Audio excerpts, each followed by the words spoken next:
Le bus L'Espoir, le vieux mastodonte rouillé et fier du belvédère, cracha une dernière volute de fumée noire, plus épaisse, plus âcre que jamais, avant d'émettre un gargouillis agonisant suivi d'un claquement métallique strident qui résonna dans les ruelles étroites, faisant vibrer les vieilles pierres des maisons.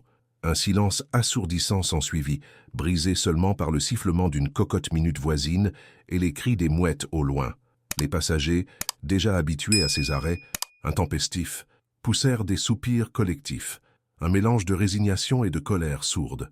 À l'intérieur, les visages, éclairés par la faible lumière du jour qui filtrait à travers les vitres poussiéreuses, affichaient une lassitude profonde. Dehors, le soleil de fin d'après-midi, qui d'habitude réchauffait les façades ocres, semblait désormais accentuer la misère de la situation, projetant des ombres longues et implacables sur l'asphalte fissuré. La routine brisée du quartier venait de se fissurer un peu plus, menaçant de s'effondrer entièrement. Le vacarme du moteur qui s'était étouffé laissa place à une cacophonie de klaxons impatients et de voix qui s'élevaient, se mêlant aux murmures habituels du quartier. L'odeur du pain frais de la boulangerie voisine et celle du café se disputaient l'air avec l'âcre relent d'essence brûlée et de caoutchouc chaud émanant du bus immobilisé. Monsieur Jean, le chauffeur aux mains burinées, descendit lourdement de son siège, son visage, expressif marqué par l'impuissance et un désespoir familier. Les passagers, la plupart des habitués, commencèrent à s'extraire du véhicule, leurs gestes lents, chargés de la déception d'une journée de travail qui commençait mal ou d'une école manquée. Les rues escarpées du belvédère, d'ordinaire si animées par le brouhaha des conversations et les rires d'enfants, résonnaient désormais d'une tension palpable, une chape de frustration qui semblait s'épaissir à chaque minute. À quelques mètres de là, adossé à un mur de pierre chaude, orné d'une fresque colorée, Léo eut une réaction presque imperceptible mais intense. Au son du claquement métallique, ses épaules s'étaient contractées et il avait pressé plus fort la petite boîte d'engrenage qu'il manipulait machinalement dans sa poche. Ses grands yeux, habituellement fuyants, étaient rivés sur le bus, non pas sur la fumée ou les passagers, mais sur les vibrations invisibles qui traversaient l'air et le sol, comme s'il tentait de décrypter une mélodie dissonante. Le bruit aigu de la panne était une agression sensorielle, mais au-delà de l'angoisse, son esprit méthodique s'activait, analysant la fréquence, la résonance, cherchant la note fausse dans la symphonie mécanique. Ses cheveux foncés masquaient en partie son visage, mais une concentration intense se lisait dans son regard singulier, une hyperfocalisation qui le rendait étranger au chaos environnant. Autour du bus, la scène était un tableau de la vie marseillaise, en suspens. Des marchands ambulants, dont les étals regorgeaient d'olives et de légumes gorgés de soleil, voyaient leurs clients potentiels s'éloigner, leurs sacs à provisions à moitié remplis. Des enfants en uniforme scolaire, qui attendaient le bus pour se rendre à la station de métro, baissaient la tête, sachant que la journée d'école était compromise. Le belvédère, avec ses maisons empilées comme des dés de couleurs vives, était un quartier résilient, mais le bus L'Espoir était son cordon, ombilical avec le reste de Marseille. Sans lui, le quartier était coupé, son économie asphyxiée. Le mécontentement silencieux, qui couvait depuis des semaines à chaque panne, menaçait de se transformer en un cri de détresse collectif. Les mécaniciens locaux, dont les ateliers graisseux sentaient l'huile brûlée et le métal, avaient déjà jeté l'éponge. Leurs tentatives précédentes, marquées par des outils éparpillés sur le sol poussiéreux et des diagnostics contradictoires, n'avaient abouti qu'à des réparations temporaires, le bus crachant de la fumée noire avant de tomber à nouveau en panne quelques jours plus tard. Ils avaient déclaré le moteur irréparable, sans un investissement colossal, des mois de travail et des pièces introuvables. La frustration des habitants était d'autant plus grande qu'ils avaient vu ces hommes, pourtant ingénieux et habitués au système D, baisser les bras. Chaque jour sans le bus aggravait la crise. Les familles perdaient des revenus vitaux, les étudiants, des opportunités, et la foi dans le système s'amenuisait dangereusement. Alors que les habitants commençaient à se disperser, cherchant des solutions de rechange impossibles ou se résignant à la marche fastidieuse jusqu'à la ville, Léo, toujours immobile, laissait ses yeux parcourir chaque recoin du bus, de la carrosserie cabossée aux pneus usés. Il ne voyait pas seulement un véhicule en panne, il percevait l'écho d'une défaillance profonde, une anomalie dans le cœur même de la machine. Son regard s'arrêta un instant sur le capot entrouvert, d'où s'échappait encore une légère odeur d'huile chaude. Un infime mouvement, une légère vibration qu'aucun autre œil n'aurait pu percevoir, attira son attention. Il fit un pas hésitant vers le bus, son objet de confort toujours fermement serré dans sa main, comme attiré par une force invisible. Qui pourrait comprendre ce que ses sens lui révélaient, alors que tous les experts avaient échoué? Le silence qui avait succédé au râle agonisant du bus, l'espoir était pour Léo une nouvelle symphonie à décrypter. Bien que dissonante, loin du tumulte des passagers en colère, ses sens s'étaient focalisés sur l'écho des vibrations résiduelles, celles qui persistaient dans le sol sous ses pieds, remontant le long de ses jambes comme des murmures. Il pressait toujours la petite boîte d'engrenage polie, son poids rassurant dans sa paume, chaque clic et chaque rotation interne étant un baume pour son esprit agité. Le parfum âcre du diesel brûlé se mêlait aux effluves familiers du quartier, le thym sauvage de la garrigue voisine, l'humus des jardinières suspendues, le sel marin transporté par la brise. Léo ne voyait pas un bus cassé, il percevait un système désordonné, une machine qui criait son mal-être dans un langage que lui seul semblait comprendre, une énigme mécanique à résoudre. Chaque matin au belvédère, la routine de Léo était un balai précis, un rituel immuable qui ancrait sa journée. Il se levait avant l'aube, le corps déjà préparé par des années d'habitude, et commençait par aligner méthodiquement ses outils sur son petit établi improvisé. Un vieux plateau de bois posé sur des tréteaux dans un coin de la cuisine, où l'odeur du café fort de sa grand-mère Claire commençait à embaumer l'air. Ses mouvements étaient fluides, presque chorégraphiés, chaque geste calculé pour minimiser l'imprévu. Il vérifiait ensuite ses notes, des diagrammes complexes et des équations griffonnées sur des carnets aux pages jaunies. Ses découvertes nocturnes sur les mécanismes d'horlogerie, les moteurs diesel ou les rouages de montres anciennes, son hyperfocalisation le guidant sans répit. Son espace personnel, ce coin de la cuisine, était son sanctuaire. Les murs étaient tapissés de schémas techniques qu'il avait dessinés avec une précision maniaque, des éclairs de génie qui prenaient une forme sur le papier. À côté de son établi, une vieille radio crachait des mélodies jazz douces, un bruit blanc apaisant pour ses oreilles, hypersensibles. Parmi les outils, une petite collection de pièces de moteur désassemblées, de ressorts minuscules et de boulons polis, des trésors qu'il manipulait avec une tendresse presque filiale. C'était là, entouré de ces objets, qui témoignaient de sa passion et de sa compréhension intime des mécanismes, que Léo trouvait la paix, l'ordre dans le chaos du monde extérieur, un lieu où son esprit pouvait s'épanouir sans entrave, loin des attentes sociales. « Léo, mon petit, le petit déjeuner est prêt.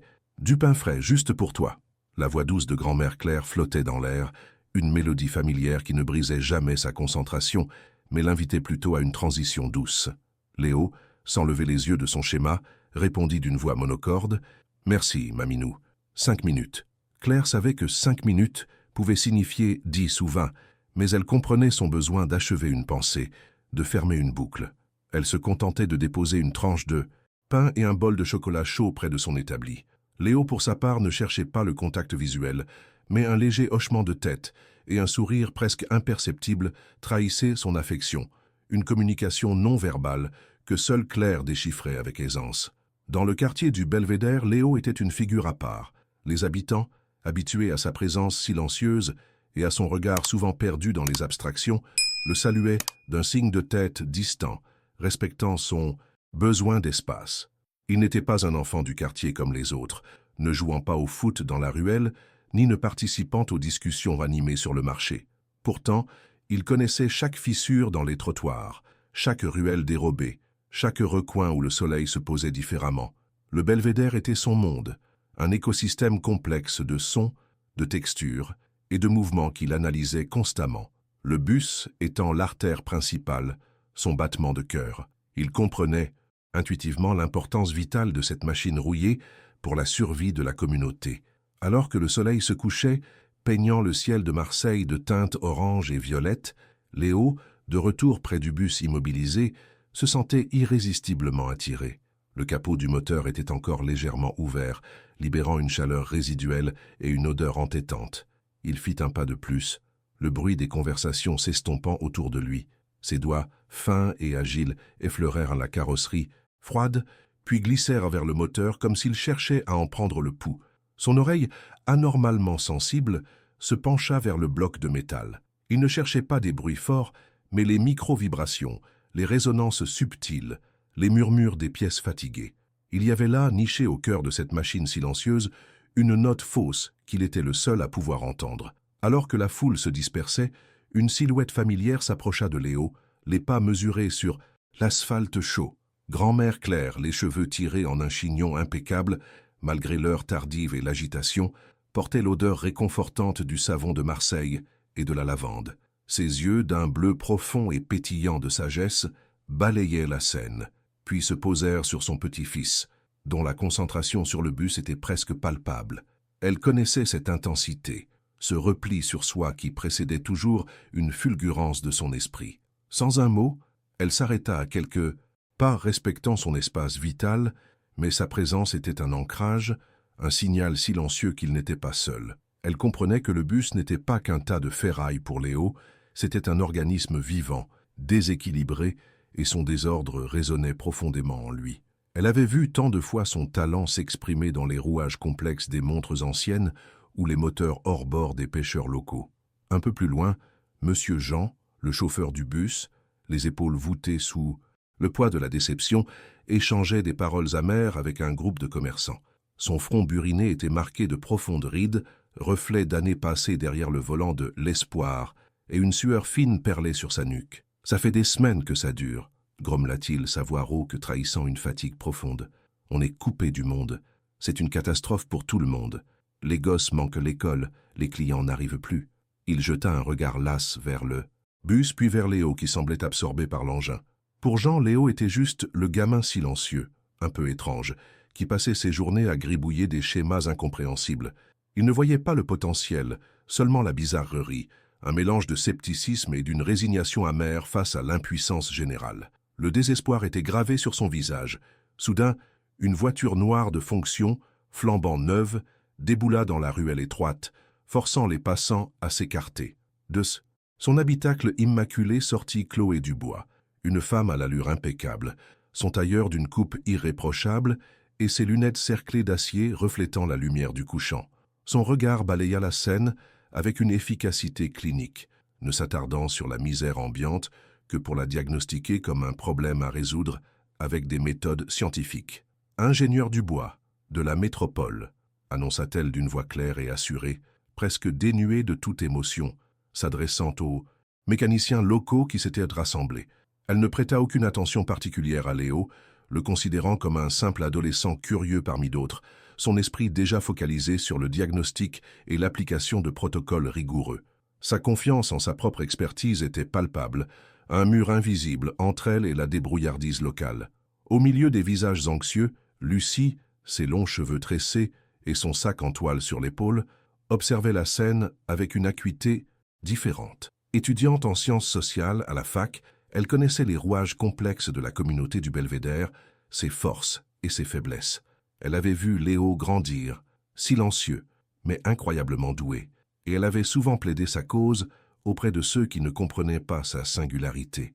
Son regard croisa celui de Claire, un échange de compréhension mutuelle. Lucie savait que la solution ne viendrait pas seulement des outils modernes ou des diplômes, mais aussi de l'ingéniosité locale, de l'écoute des voix marginalisées. Elle perçut le mépris à peine voilé de Chloé pour le désordre apparent du quartier et la façon dont elle ignorait Léo, une injustice qui fit naître en elle une détermination silencieuse à défendre les siens, y compris les plus singuliers. Chloé, après un rapide examen superficiel du moteur, leva les yeux vers les habitants. « Mesdames, messieurs » commença-t-elle d'un ton autoritaire. « Le diagnostic est clair. Le moteur est irrécupérable sans un investissement lourd, des pièces introuvables et des mois de travail. Nous allons devoir envisager un remplacement total, ce qui prendra du temps. » Un murmure de désespoir parcourut la foule. À ce moment précis, Léo, attiré par un infime grincement qu'il était le seul à capter, fit un pas de plus vers le moteur, esquissant un geste vers le capot. Chloé le remarqua enfin, son regard s'arrêtant sur l'adolescent chétif. Un sourire teinté d'amusement et de condescendance effleura ses lèvres. « L'enfant, s'il vous plaît, ne touchez à rien. C'est une machine complexe, pas un jouet. » Sa voix, bien que polie, portait le poids d'un mépris non dissimulé pour toute interférence non professionnelle, réduisant Léo à un simple curieux, sans aucune considération pour sa perception unique. Claire et Lucie échangèrent un regard lourd de sens. Le commentaire de Chloé, tranchant comme un coup de canif, résonna dans le silence pesant. Les mécaniciens locaux, déjà résignés, acquiescèrent, tandis que M. Jean serrait les poings, la colère montant en lui. L'ingénieur donna des instructions à son équipe, qui commença à déployer des outils sophistiqués, des ordinateurs portables et des câbles, contrastant vivement avec les vieilles caisses à outils rouillées des artisans du quartier. Le spectacle de cette technologie de pointe, impuissante face à la réalité du terrain et au désespoir des habitants, créait une tension palpable. Tous les regards, qu'ils soient méfiants, résignés ou curieux, étaient désormais rivés sur le bus, le point focal de toutes les frustrations. Léo, de son côté, avait reculé d'un pas, ses yeux toujours fixés sur le moteur, mais son esprit s'agitait, percevant les vibrations non seulement de la machine, mais aussi de l'angoisse collective, une mélodie dissonante dont il pressentait qu'il était le seul à détenir la clé. Le belvédère retenait son souffle. Le lendemain de la panne du bus L'Espoir, le quartier du belvédère se réveilla sous un voile d'inquiétude plus épais que la brume matinale. Les rires d'enfants se firent rares, remplacés par les soupirs des parents qui tentèrent d'organiser des covoiturages improvisés, souvent sans succès.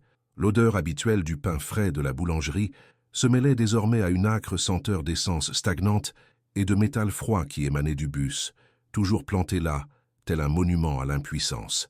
Les marchands du marché, leurs étals moins garnis, voyaient les clients se faire rares, les sacs de provisions restant tristement vides. Chaque heure sans le bus était un coup porté à l'économie locale, une coupe dans des salaires déjà maigres, une opportunité manquée pour les jeunes. La frustration, hier encore un murmure, s'élevait maintenant en un bourdonnement persistant, menaçant de se transformer en un cri de colère collectif. Les jours s'étiraient, lourds et interminables. Le belvédère, d'ordinaire si vivant, semblait s'être figé dans une attente douloureuse.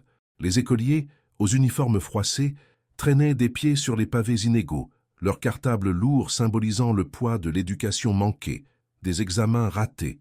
Les bruits de la ville, habituellement atténués par la distance, semblaient plus lointains que jamais, accentuant le sentiment d'isolement.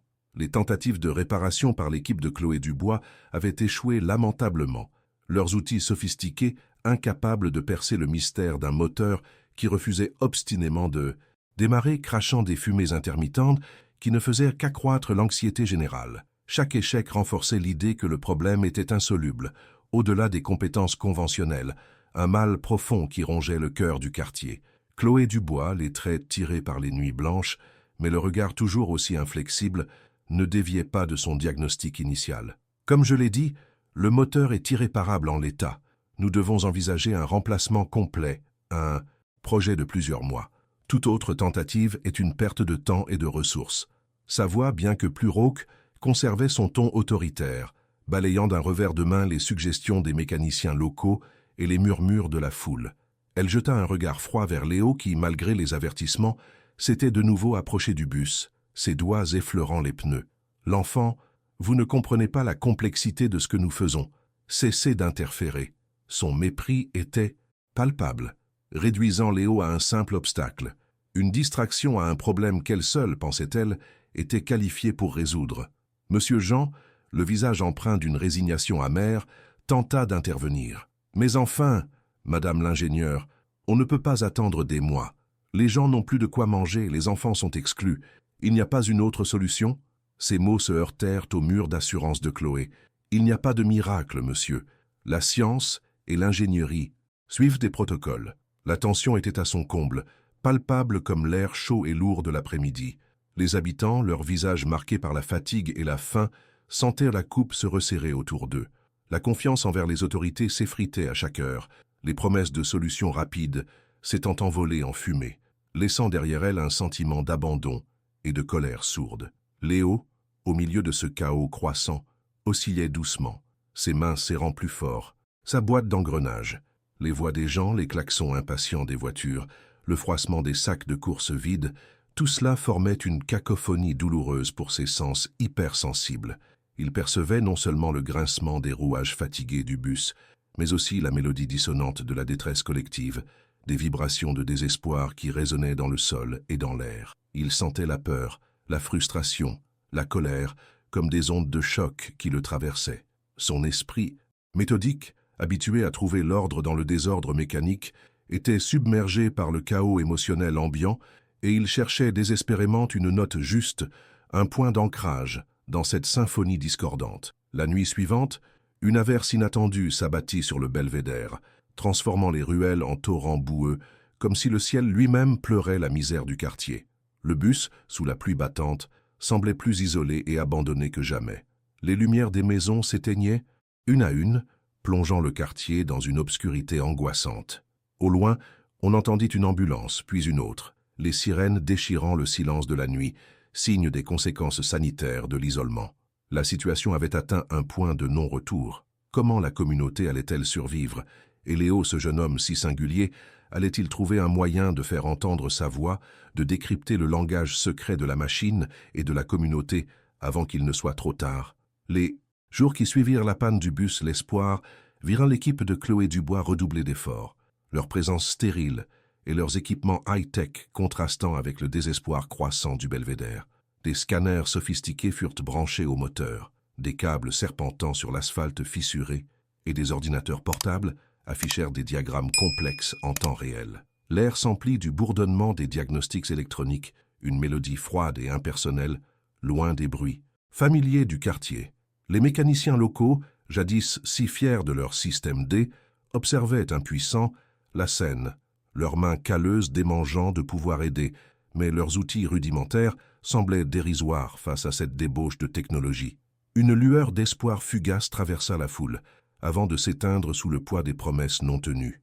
Léo, adossé à un mur, ses yeux fixés sur les écrans lumineux, percevait la fausseté de cette approche, les données brutes ne captant pas la voix du moteur. Une tentative de démarrage, orchestrée avec une précision clinique par Chloé, se solda par un échec retentissant.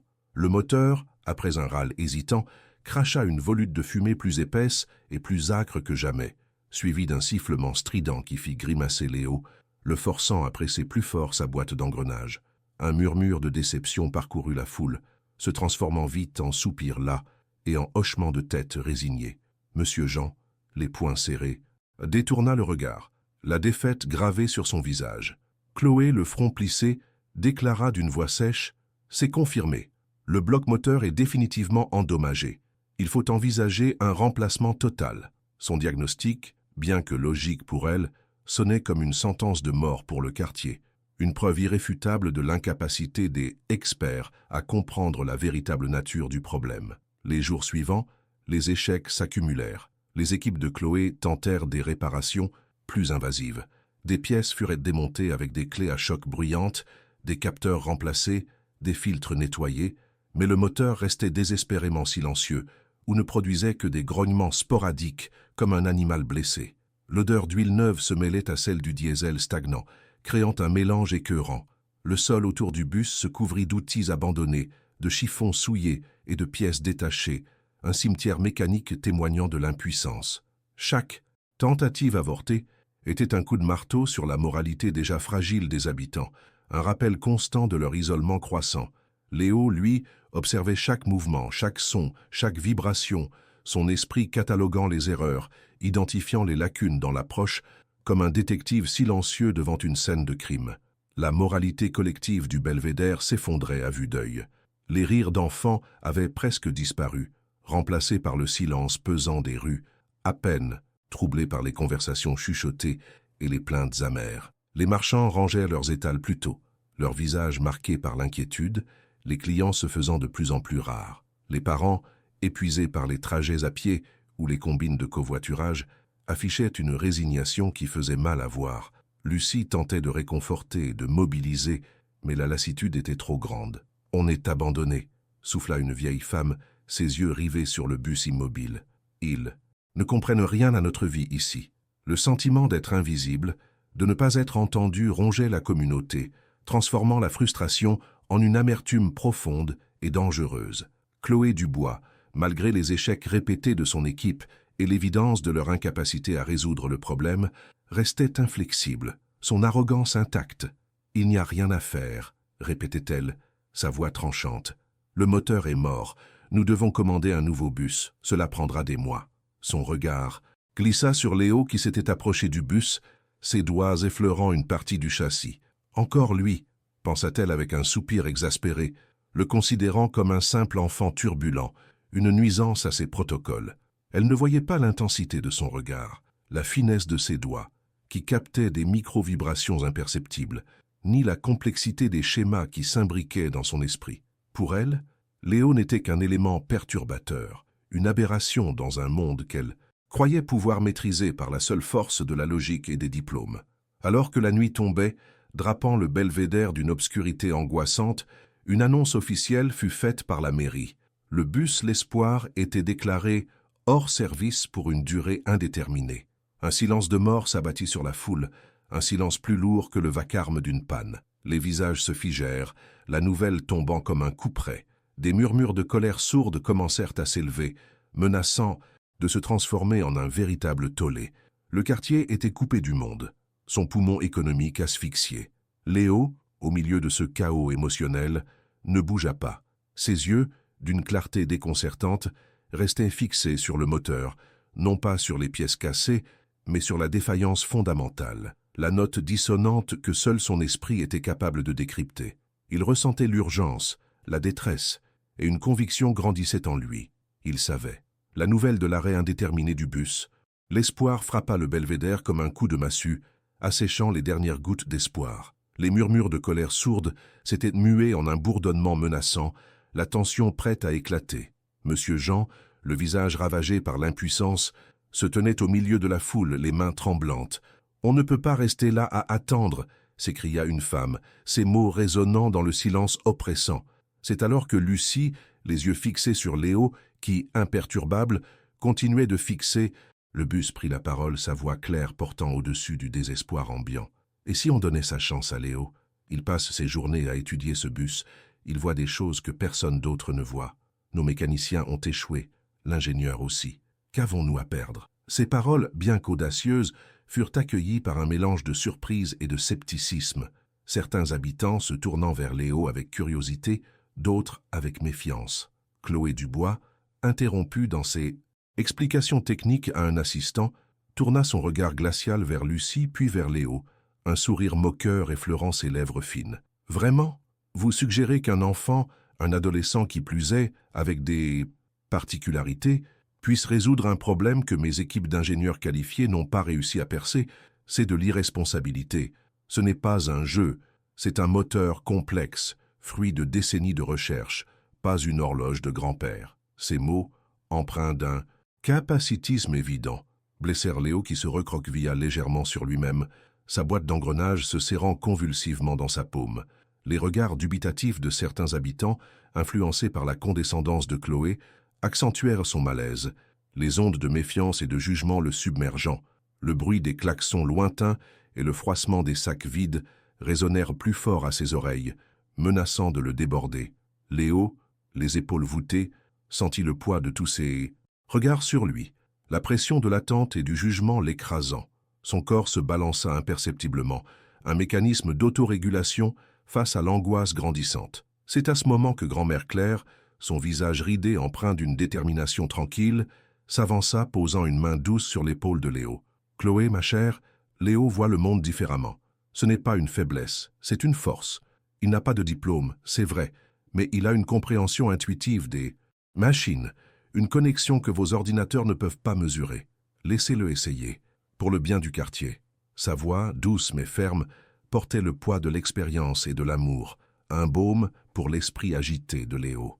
Lucie acquiesça, renforçant le plaidoyer de Claire, tandis que Monsieur Jean, le désespoir le rongeant, se tut, observant Léo avec une lueur d'espoir naissante. Face à la pression collective et au désespoir palpable, Chloé Dubois soupira, un geste de résignation calculé. « Très bien, 10 minutes, pas plus. Mais s'il touche à quoi que ce soit, c'est terminé. Et ne vous attendez pas à des miracles, ce n'est que du temps perdu. » Son ton restait empreint de scepticisme, mais la porte, même entr'ouverte, l'était. Monsieur Jean, les yeux rivés sur Léo, hocha lentement la tête, un accord silencieux. Léo, encouragé par le contact réconfortant de sa grand-mère, fit un pas hésitant vers le bus, les yeux toujours fixés sur le capot entr'ouvert. Le vacarme du quartier sembla s'estomper, remplacé par le battement de son propre cœur et le bourdonnement lointain de la machine, une symphonie silencieuse que lui seul pouvait déchiffrer.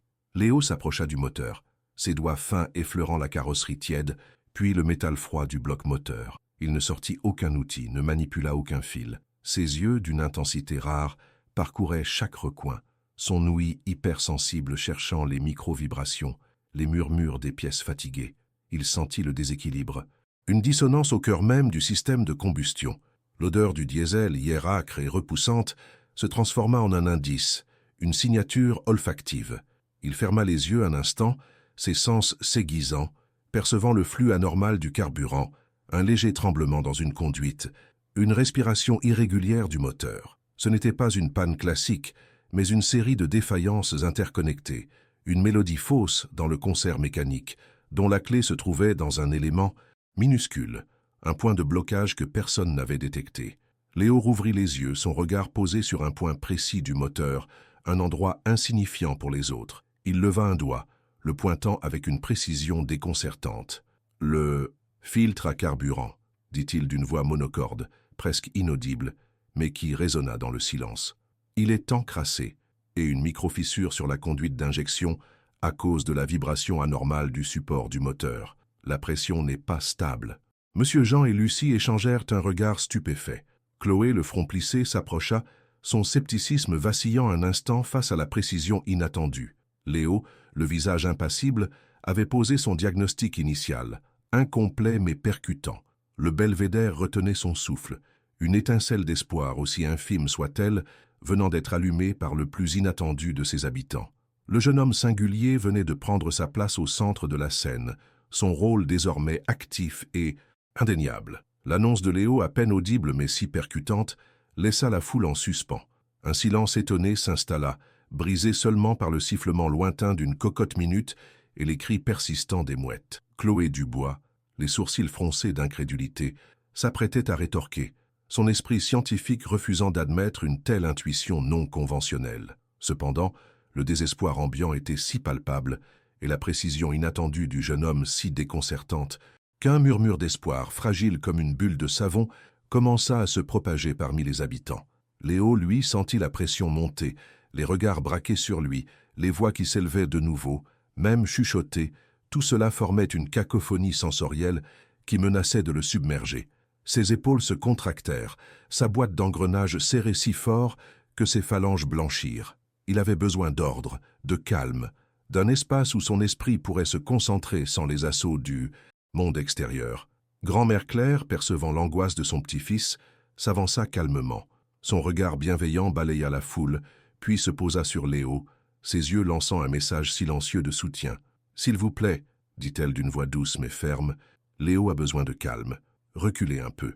Laissez-lui de l'espace. » Monsieur Jean, dont le visage portait encore les stigmates de la déception, fut le premier à obtempérer, s'écartant respectueusement. Lucie, comprenant l'urgence, commença à guider les autres, expliquant à voix basse « Il est très sensible au bruit. Il faut qu'il puisse se concentrer. » Progressivement, la foule recula, créant un cercle de silence autour du bus, une bulle protectrice qui permit à Léo de relâcher légèrement sa prise sur son objet fétiche. L'air, un instant saturé de tension, commença à s'apaiser, et Léo respira plus calmement, ses sens commençant à se réaligner. Les premières adaptations furent simples, mais cruciales. Lucie, aidée de quelques jeunes du quartier, trouva de vieilles bâches et des couvertures épaisses dans un entrepôt voisin. Elles furent utilisées pour créer une sorte de pare-vent et d'écran visuel autour de la zone du moteur, bloquant les reflets aveuglants du soleil couchant et réduisant les bruits de fond du quartier. L'odeur persistante du diesel et du métal chaud restait, mais elle était désormais contenue, moins agressive.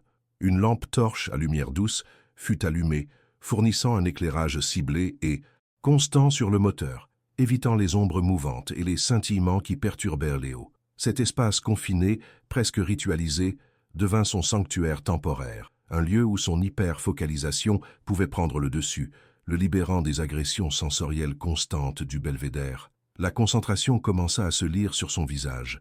Au fur et à mesure que l'environnement s'adaptait à ses besoins, Léo s'enfonçait dans sa concentration. Ses mouvements, d'abord hésitants, devinrent plus fluides, presque gracieux. Il ne se précipitait pas, chaque geste était mesuré, Ses doigts fins et agiles effleurèrent les conduites, les câbles, les boulons, comme s'il lisait un braille mécanique. Il se penchait, l'oreille tendue vers le bloc moteur, écoutant des fréquences imperceptibles pour les autres, des micro-vibrations qui lui parlaient d'un langage secret. Monsieur Jean, d'abord sceptique, observait maintenant avec une curiosité mêlée d'un respect grandissant. Il voyait que Léo ne jouait pas. Il travaillait avec une intensité et une méthode qui dépassèrent les compétences des mécaniciens locaux. Même Chloé, malgré elle, sentit un frisson d'incertitude la traverser, l'assurance de ses certitudes scientifiques commençant à vaciller face à cette approche si différente. Grand-mère Claire, toujours silencieusement présente, s'approcha de Léo. Elle ne le toucha pas directement, mais lui tendit une petite pochette en toile, usée par le temps. À l'intérieur, Léo trouva un jeu de clés plates miniatures, d'une précision horlogère, et un petit miroir d'inspection flexible, des outils qu'il utilisait pour ses montres. « Pour les petits recoins, mon Léo », murmura-t-elle, sa voix à peine audible. Léo hocha la tête, un sourire fugace, presque imperceptible, se dessinant sur ses lèvres, une connexion silencieuse qui en disait long sur leur compréhension mutuelle. Il prit également un carnet aux pages jaunies et un crayon à mine très fine de sa poche, prêt à esquisser de nouveaux diagrammes. Ces objets familiers et réconfortants étaient ses extensions, lui permettant de traduire ses perceptions sensorielles en informations tangibles et d'agir avec une précision chirurgicale sur ce qui était invisible à l'œil nu. Léo, désormais pleinement immergé, son esprit clair et ses sens affûtés, se prépara à agir. Il se positionna devant le moteur, les clés miniatures et le miroir d'inspection dans une main, son carnet et son crayon dans l'autre. Le belvédère retenait son souffle, les visages des habitants éclairés par la faible lumière, les yeux rivés sur ce jeune homme si singulier. Il ne montrait aucune hésitation, aucune peur. Il savait ce qu'il cherchait, une anomalie infime, une note dissonante qui avait échappé à tous les autres. Il leva le miroir d'inspection, l'inséra avec une dextérité surprenante dans un interstice étroit près du filtre à carburant, ses yeux suivant le reflet, cherchant cette micro-fissure invisible. Le destin du quartier reposait, désormais sur la précision de ses doigts et la clarté de sa perception unique, sur le point de révéler le secret le plus profond du bus l'espoir. Léo, désormais immergé dans sa bulle de concentration, inséra le petit miroir d'inspection avec une dextérité surprenante, ses yeux rivés sur le reflet déformé du métal. Là, nichée entre deux raccords, la micro-fissure qu'il avait intuitivement identifiée se révéla, fine comme un cheveu, mais suffisante pour perturber le délicat équilibre de la pression. Ses doigts fins effleurèrent en la conduite, sentant la légère variation de température que personne d'autre n'aurait perçue, une signature thermique de la fuite. L'odeur du carburant stagnait, mais pour Léo, elle portait une anomalie olfactive distincte. Chloé Dubois, les bras croisés, observait avec une moue sceptique, son esprit luttant pour concilier l'évidence visuelle et son dédain initial. Monsieur Jean et Lucie, eux, échangèrent des regards chargés d'un espoir timide, leurs yeux fixés sur les mouvements précis du jeune homme, si différents des gestes brusques des mécaniciens habituels. Avec une concentration quasi méditative, Léo commença à nettoyer le filtre à carburant, ces petits outils miniatures maniés avec une précision chirurgicale. Chaque fragment de saleté retiré, chaque passage du pinceau fin, était un pas vers la restauration de l'ordre. Le filtre, d'abord encrassé d'une boue noirâtre et visqueuse, retrouva progressivement sa teinte grisâtre d'origine, comme si la machine reprenait un souffle plus pur.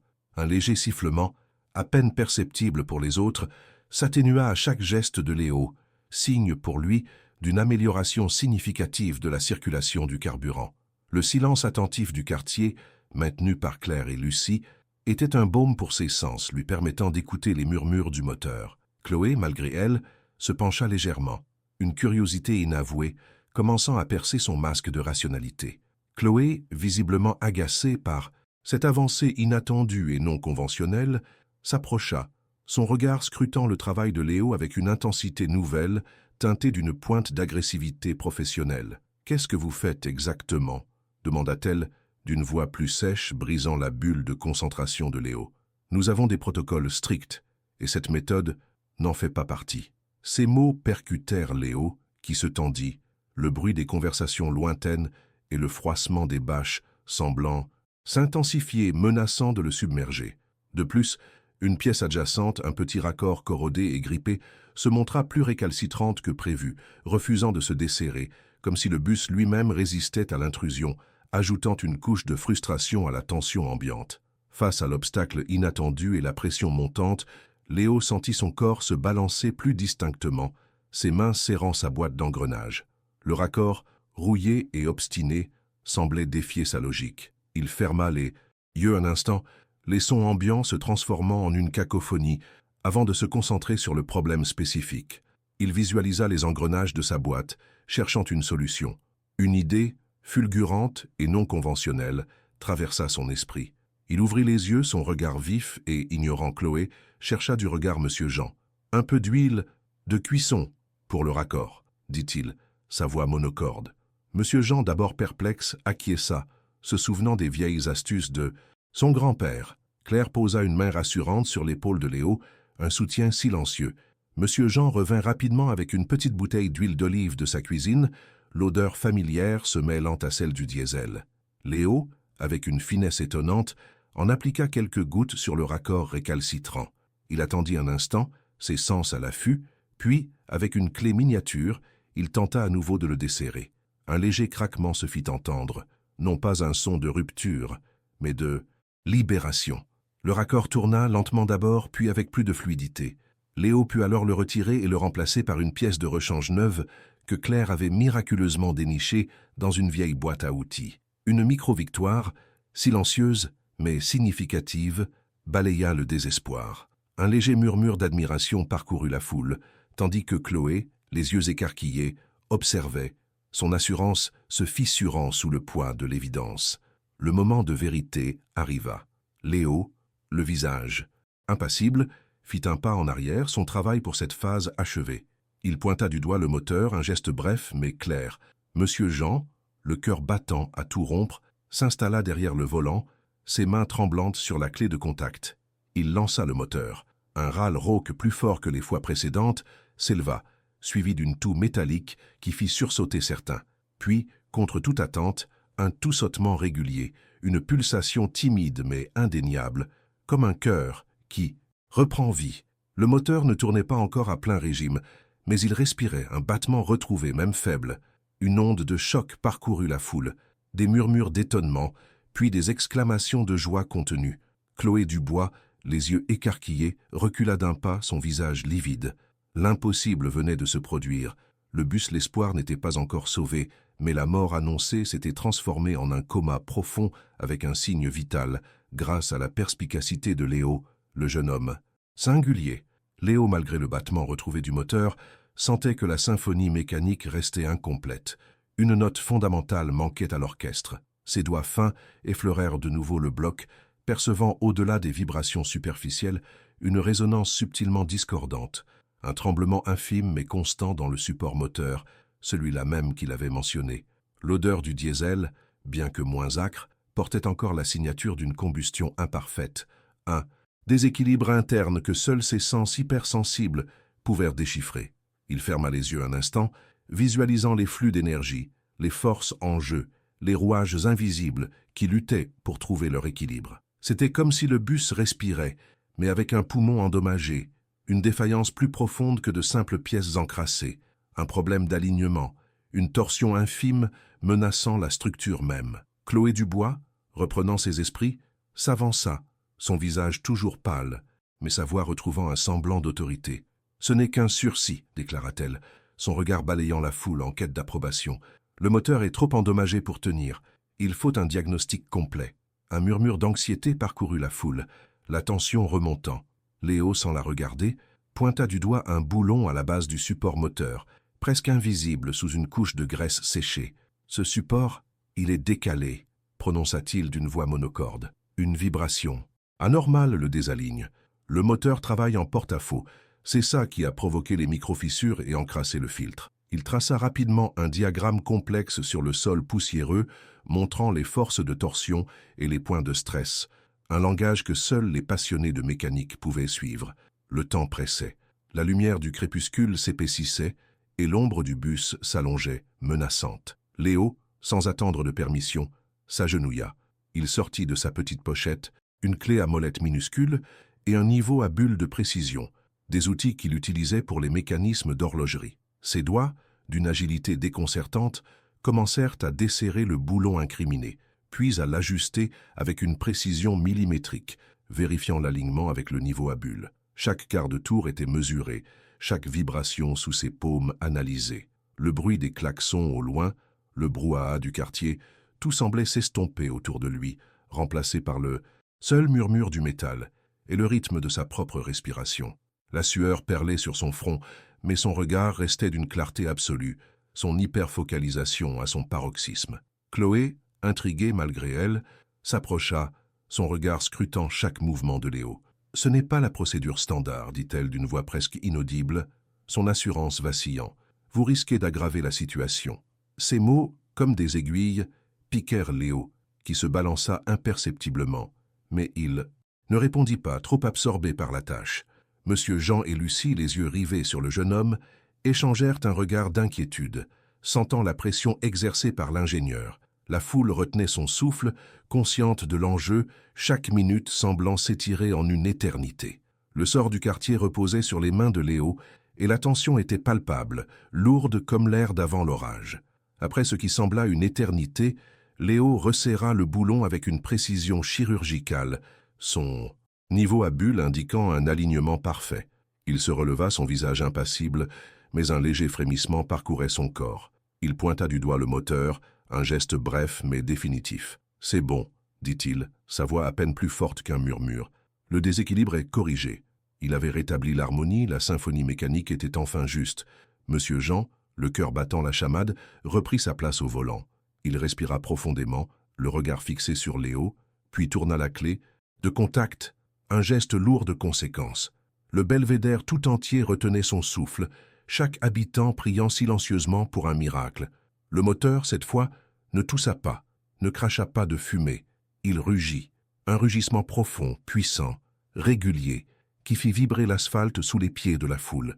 Les lumières du bus s'allumèrent, éclatantes, illuminant les visages stupéfaits. L'odeur du diesel, maintenant propre et régulière, remplit l'air, une odeur de travail et de vie. Monsieur Jean, les larmes aux yeux, frappa joyeusement le volant. La foule explosa, cris de joie, applaudissements, des larmes coulaient sur les joues ridées, des sourires éclatants sur les visages des enfants. Chloé Dubois, le visage livide, recula d'un pas, ses lunettes embuées par l'émotion contenue. Son monde de protocole et de certitude scientifique venait de s'effondrer devant la preuve irréfutable du génie intuitif de Léo. Le bus L'Espoir était de retour, plus fort que jamais, et le belvédère rebranché au monde exultait. Le rugissement du moteur du bus L'Espoir, puissant et régulier, emplissait désormais l'air du belvédère, un son que personne n'avait cru entendre à nouveau. Ce n'était plus un râle agonisant, mais une mélodie vibrante de vie, une promesse de retour à la normale. Les phares, d'abord timides, s'étaient intensifiés, projetant des faisceaux lumineux sur les visages ébahis de la foule, révélant des larmes de joie et des sourires éclatants. L'odeur âcre du diesel brûlé s'était transformée en une fragrance plus propre, plus régulière, signe d'une combustion parfaite, celle d'une machine qui fonctionnait enfin comme il se doit. Monsieur Jean, les mains toujours agrippées au volant, laissait les larmes couler librement sur ses joues burinées, un rire rauque d'incrédulité et de soulagement s'échappant de sa gorge. Le belvédère, jadis plongé dans le désespoir, retrouvait son souffle, son cœur mécanique battant à nouveau avec force et régularité. L'onde de choc de l'émerveillement se propagea à travers la foule, se transformant en une explosion de jubilation collective. Des cris de joie fusèrent, des applaudissements éclatèrent, résonnant entre les murs des vieilles maisons. Les habitants se précipitaient vers le bus, certains le touchant comme pour s'assurer de sa réalité, d'autres se congratulant mutuellement, les visages illuminés par une joie pure et contagieuse. Les enfants, qui avaient manqué l'école pendant des jours, sautaient de bonheur, leur rire cristallin se mêlant aux exclamations des adultes.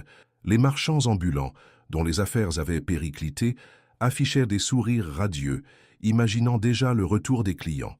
Le belvédère, qui avait retenu son souffle pendant des jours, exultait, libérant une énergie palpable, un mélange de soulagement et d'une gratitude immense pour ce miracle inattendu qui venait de se produire sous leurs yeux.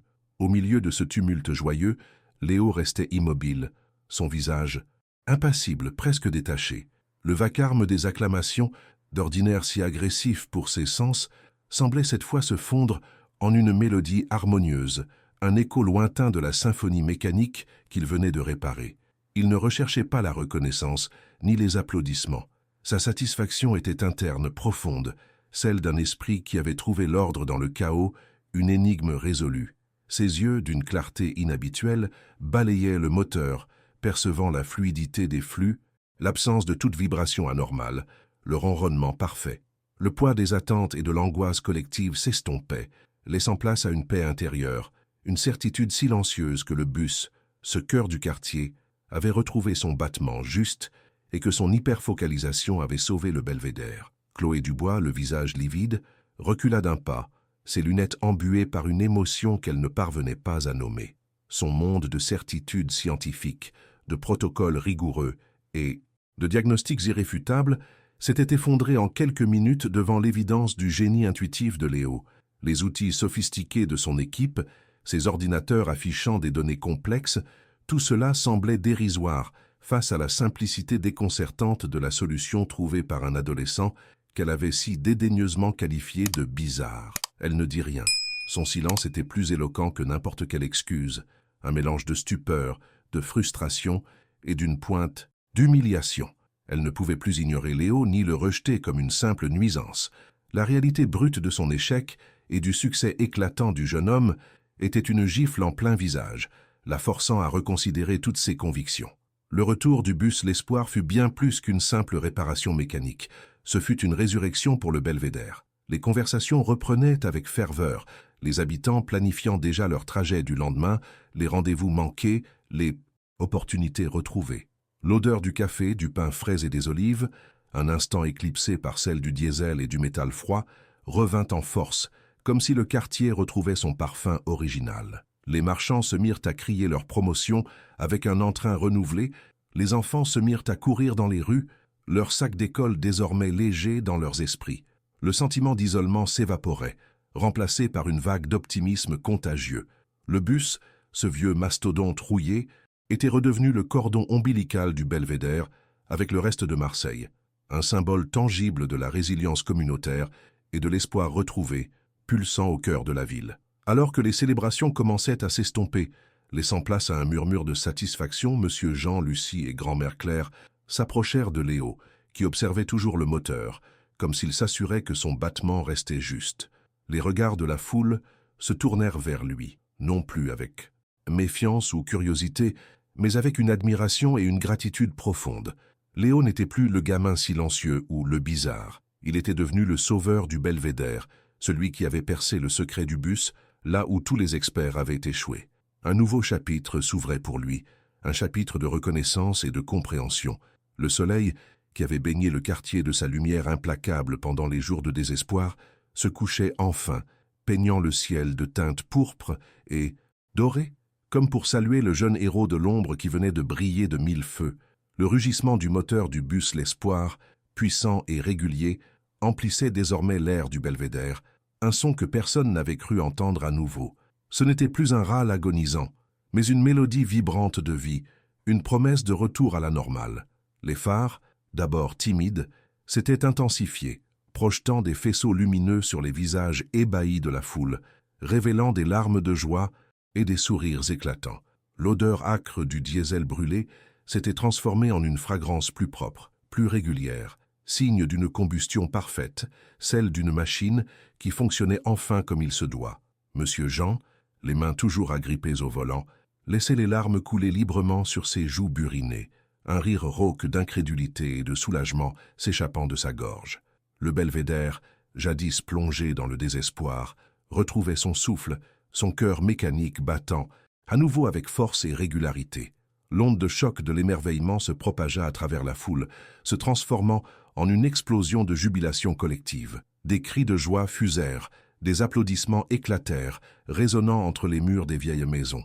Les habitants se précipitèrent vers le bus, certains le touchant comme pour s'assurer de sa réalité, d'autres se congratulant mutuellement, les visages illuminés par une joie pure et contagieuse. Les enfants, qui avaient manqué l'école pendant des jours, sautèrent de bonheur, leur rire cristallin se mêlant aux exclamations des adultes. Les marchands ambulants, dont les affaires avaient périclité, affichaient des sourires radieux, imaginant déjà le retour des clients.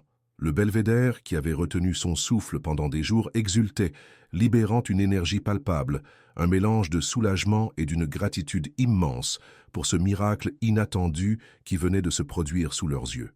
Au milieu de ce tumulte, joyeux, Léo restait immobile, son visage impassible, presque détaché. Le vacarme des acclamations, d'ordinaire si agressif pour ses sens, semblait cette fois se fondre en une mélodie harmonieuse, un écho lointain de la symphonie mécanique qu'il venait de réparer. Il ne recherchait pas la reconnaissance ni les applaudissements. Sa satisfaction était interne, profonde, celle d'un esprit qui avait trouvé l'ordre dans le chaos, une énigme résolue. Ses yeux, d'une clarté inhabituelle, balayaient le moteur percevant la fluidité des flux, l'absence de toute vibration anormale, le ronronnement parfait. Le poids des attentes et de l'angoisse collective s'estompait, laissant place à une paix intérieure, une certitude silencieuse que le bus, ce cœur du quartier, avait retrouvé son battement juste et que son hyperfocalisation avait sauvé le belvédère. Chloé Dubois, le visage livide, recula d'un pas, ses lunettes embuées par une émotion qu'elle ne parvenait pas à nommer. Son monde de certitude, scientifique, de protocoles rigoureux et de diagnostics irréfutables, s'était effondré en quelques minutes devant l'évidence du génie intuitif de Léo.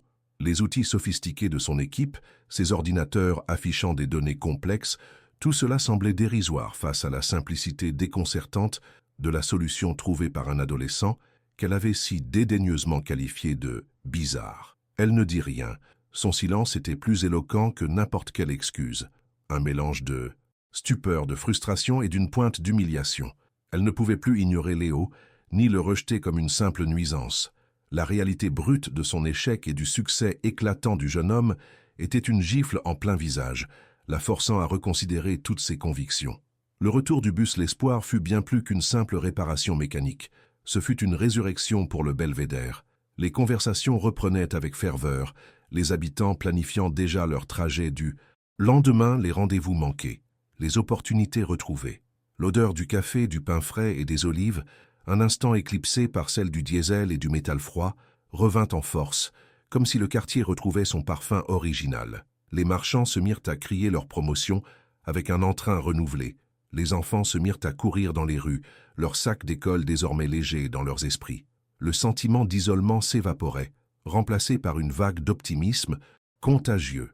Le bus, ce vieux mastodonte rouillé, était redevenu le cordon ombilical du belvédère avec le reste de Marseille, un symbole tangible de la résilience communautaire et de l'espoir retrouvé, pulsant au cœur de la ville. Alors que les célébrations commençaient à s'estomper, laissant place à un murmure de satisfaction, Monsieur Jean, Lucie et grand-mère Claire s'approchèrent de Léo, qui observait toujours le moteur, comme s'il s'assurait que son battement restait juste. Les regards de la foule se tournèrent vers lui, non plus avec méfiance ou curiosité, mais avec une admiration et une gratitude profonde.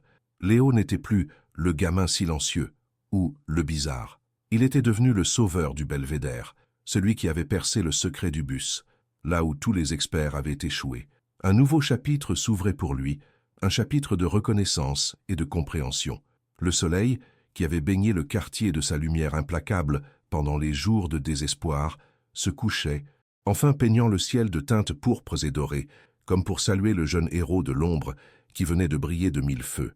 Plusieurs mois s'étaient écoulés depuis que le vrombissement retrouvé du bus L'Espoir avait résonné dans les ruelles du belvédère, et la vie de Léo, tout en conservant ses rituels apaisants, avait pris une nouvelle dimension. Son petit établi dans la cuisine de Claire était devenu un véritable atelier, où l'odeur du café se mêlait désormais à celle du métal poli et des huiles fines. Il travaillait sur des commandes de plus en plus complexes, des mécanismes d'horlogerie anciens pour des collectionneurs marseillais, des moteurs de pointus pour les pêcheurs du Vieux-Port et même des réparations délicates sur des équipements de boulangerie pour les commerçants du quartier. Sa confiance avait grandi, ses mouvements étaient plus assurés, et bien qu'il évitât toujours le contact visuel direct, son regard était moins fuyant, empreint d'une nouvelle certitude. Le belvédère, fier de son jeune prodige, avait embrassé son talent singulier, reconnaissant en lui la quintessence du système D marseillais, une ingéniosité qui ne s'apprenait pas sur les bancs de l'école. Le quartier lui-même avait connu une transformation subtile mais profonde. Le bus L'Espoir, repeint d'un bleu-azur vibrant, continuait de sillonner les rues escarpées avec une régularité exemplaire, son moteur ronronnant comme un chat satisfait. Mais au-delà du simple service de transport, une nouvelle conscience avait émergé. La mairie, sous l'impulsion de Lucie et de Monsieur Jean, avait mis en place des ateliers d'initiation à la mécanique pour les jeunes du quartier, valorisant l'apprentissage pratique et les talents non conventionnels. Chloé Dubois, après avoir digéré son humiliation initiale, avait même proposé une collaboration à Léo, reconnaissant la valeur de son approche intuitive, un pont inattendu entre la science formelle et le génie du terrain. Le Belvédère était devenu un exemple de résilience et d'inclusion, un lieu où la neurodiversité n'était plus une bizarrerie, mais une force, une richesse inestimable. L'histoire du bus L'Espoir et de Léo était devenue une légende urbaine à Marseille, un conte moderne qui se murmurait sur les marchés et dans les cafés. Elle rappelait avec force que la véritable expertise ne résidait pas toujours dans les diplômes ou les protocoles établis, mais souvent dans la capacité à voir au-delà des apparences, à écouter les voix ignorées et à embrasser les différences. La moralité était claire. La grandeur d'une communauté se mesurait à sa capacité à valoriser chaque individu, à reconnaître les talents cachés et à faire confiance à ceux qui pensent différemment. C'était un message d'espoir, une incitation à la bienveillance et à l'ouverture d'esprit, soulignant que les solutions les plus profondes venaient parfois des endroits les plus inattendus, des esprits que la société avait tendance à marginaliser. Cette histoire résonnait avec les valeurs universelles d'acceptation et de résilience, mais elle était profondément ancrée dans l'âme de Marseille. La ville, avec son caractère rebelle et son esprit d'indépendance, avait toujours su transformer les défis en opportunités. Le bus L'Espoir, jadis symbole de désespoir, était devenu l'emblème de cette capacité à se réinventer, à trouver la lumière dans l'obscurité. Elle célébrait la débrouillardise marseillaise, cette ingéniosité populaire qui permet de surmonter les obstacles avec créativité et audace. Le parcours de Léo illustrait que la richesse d'une société réside dans la diversité de ses intelligences et que chaque manière de percevoir le monde, aussi singulière soit-elle, peut détenir la clé de problèmes que les approches conventionnelles n'arrivent pas à déchiffrer, offrant une perspective nouvelle et vitale. Un soir, Léo était assis à son établi, la lumière douce d'une lampe de bureau éclairant les schémas complexes d'un nouveau projet, la restauration d'une vieille pendule de gare. Il manipulait sa petite boîte d'engrenage, non plus comme un refuge contre l'angoisse, mais comme un simple objet de confort, un rappel de son chemin parcouru. Grand-mère Claire s'approcha, déposant une tasse de tisane fumante. Elle ne dit rien mais posa une main douce sur ses cheveux. Léo, sans se retourner, sourit, un sourire plein et serein qui n'était plus un secret entre eux. La cacophonie des bruits extérieurs ne le submergeait plus. Elle était devenue une partie de la symphonie de sa vie, et il avait trouvé sa propre note juste et harmonieuse au sein de cet orchestre complexe, son cœur en phase avec les mécanismes du monde. Il leva les yeux de son travail, son regard traversant la fenêtre de la cuisine. Au loin, on apercevait le bus L'Espoir, un point lumineux dans la nuit marseillaise, s'éloignant sur les routes sinueuses du Belvédère. Son vrombissement lointain était une mélodie apaisante, un battement de cœur régulier qui assurait la connexion de la communauté avec le monde. Léo ferma les yeux un instant, ressentant la vibration du quartier sous ses pieds, une vibration d'espoir et de vie. Il avait trouvé sa place, non pas en changeant qui il était, mais en étant pleinement lui-même, en offrant sa vision unique au monde. La dernière image est celle de Léo, le visage éclairé par la lueur de sa lampe, un sourire infime sur les lèvres, sachant que parfois, pour réparer le monde, il suffit de savoir écouter les murmures les plus subtils.